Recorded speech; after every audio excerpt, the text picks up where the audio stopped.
आज श्री कृष्ण जी का द्वारिका गमन।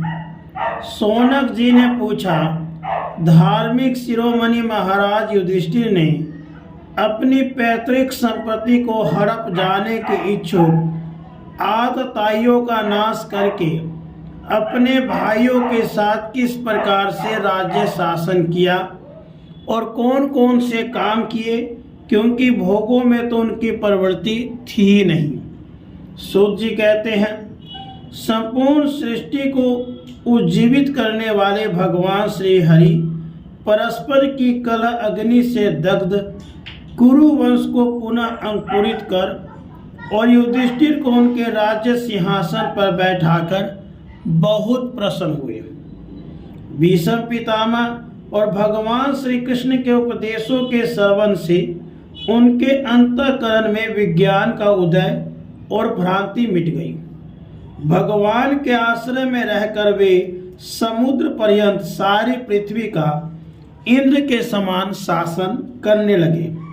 भीमसेन आदि उनके भाई पूर्ण रूप से उनकी आज्ञाओं का पालन करते थे। युधिष्ठिर जी के राज्य में आवश्यकता अनुसार यथेष्ट वर्षा होती थी। पृथ्वी में समस्त अभीष्ट वस्तुएं पैदा होती थी।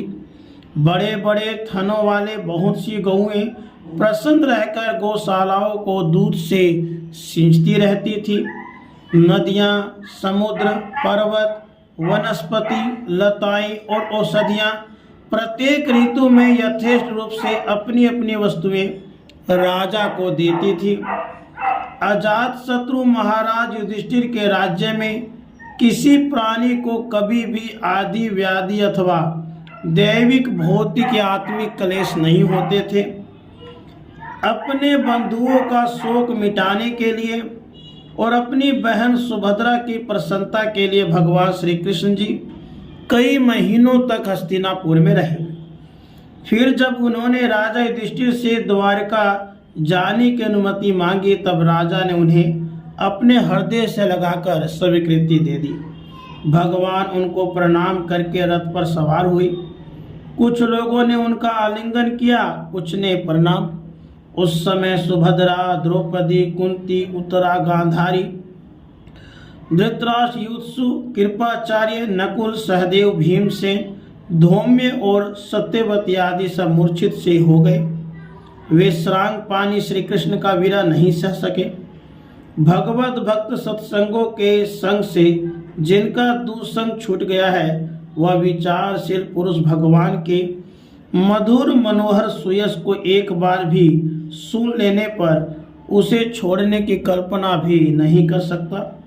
उन्हीं भगवान के दर्शन तथा स्पर्श से, उनके साथ आलाप करने से तथा साथ ही साथ सोने, उठने, बैठने और भोजन करने से जिनका संपूर्ण हृदय उन्हें समर्पित हो चुका था, वे पांडव भला उनका विरह कैसे सह सकते थे। उनका चित्त द्रवित हो रहा था।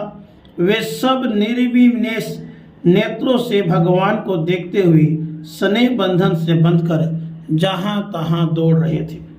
भगवान श्री कृष्ण के घर से चलते समय उनके बंधुओं के स्त्रियों के नेत्र उत्कंठावश उमड़ते हुए आंसुओं से भर आए, परंतु इस भय से कि कहीं यात्रा के समय अपशकुन न हो जाए, उन्होंने बड़ी कठिनता से रोक लिया।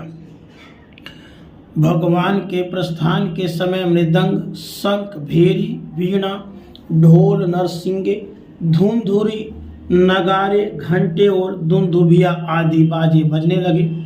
भगवान के दर्शन के लालसा से कुरुवंश की स्त्रियां अटारियों पर चढ़ गई। प्रेम, लज्जा, चितवन, मुस्कान से युक्त चितवन से भगवान को देखती हुई उन पर पुष्पों की वर्षा करने लगी। उस समय भगवान के प्रिय सखा घुंघराले बालों वाले अर्जुन ने अपने प्रियतम श्री कृष्ण का वह श्वेत छत्र, जिसमें मोतियों के झालर लटक रही थी और जिसका डंडा रत्नों का बना हुआ था, अपने हाथ में ले लिया। उद्धव और सात्यकी बड़े विचित्र चंवर डुलाने लगे। मार्ग में भगवान श्री कृष्ण पर चारों ओर से पुष्पों की वर्षा हो रही थी। बड़ी ही मधुर झांकी थी। जहाँ तहाँ ब्राह्मणों के दिए हुए सत्य आशीर्वाद सुनाई पड़ रहे थे। वे सगुण भगवान के तो अनुरूप ही थे क्योंकि उनमें सब कुछ है, परंतु निर्गुण के अनुरूप नहीं थे क्योंकि उनमें कोई प्राकृत गुण नहीं है। हस्तिनापुर की कुलीन रमणियां जिनका चित्त भगवान श्री कृष्ण में रमा था, आपस में ऐसी बातें कर रही थी जो सबके कान और मन को आकृष्ट कर रही थी।